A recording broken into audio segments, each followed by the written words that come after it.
পাঁচটি কারণে বাড়িতে বরকত আসে না, আল্লাহর দেওয়া বরকতের মাঝে আর ওই বাড়ির মাঝে একটা পর্দা তৈরি হয়ে যায়। এক নাম্বার হচ্ছে যে বাড়িতে ছবি মূর্তি থাকে, এই যে নেইমারের ছবি, মেসির ছবি, এই বিশ্বকাপ খেলার সময় দেখবেন ঘরে অনেকে টানায় রাখে এবং খুব উদযাপন করে।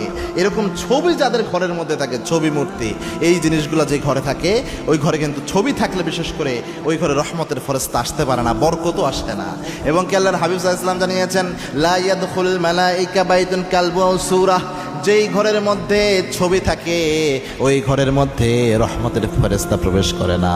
মূর্তি বা ছবি জাতীয় জিনিস যে ঘরে থাকে রহমতের ফেরেশতা প্রবেশ করে না। দুই নাম্বার হচ্ছে যেই ঘরের মানুষরা ফজরের সময় ঘুমিয়ে থাকে, নামাজ পড়ে না ঠিকভাবে, ওই সময় এই ঘুমিয়ে থাকার কারণে ওই পরিবারে কখনো বরকত আসে না, কারণ ওই সময়টা বরকতের সময়।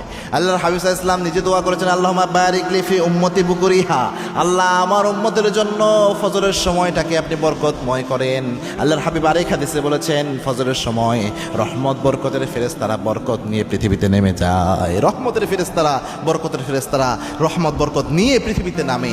যারা ঘুমাইয়া কাটায় এই সময়, স্বামী স্ত্রী সব মিলে পরিবারে ঘুমাই আছে ফজরের সময়, বরকত শূন্য হয়ে যাবেন। তিন নাম্বার হচ্ছে যারা অপচয় করে, যেই পরিবারে, যেই বাড়িতে অপচয় হয়, খাবার অপচয় হচ্ছে, ওই পরিবারে কোনো বরকত থাকে না, কেননা অপচয় করে শয়তানের ভাই। চার নাম্বার হচ্ছে কুকুর থাকে যেই ঘরে, যে কুকুর আছে যেই ঘরে, ওই ঘরেও বরকত থাকবে না। পাঁচ নাম্বার নামাজ এবং কোরআন তেলাওয়াত শূন্য যেই ঘর, ওই ঘরেও আল্লাহর বরকত থাকে না।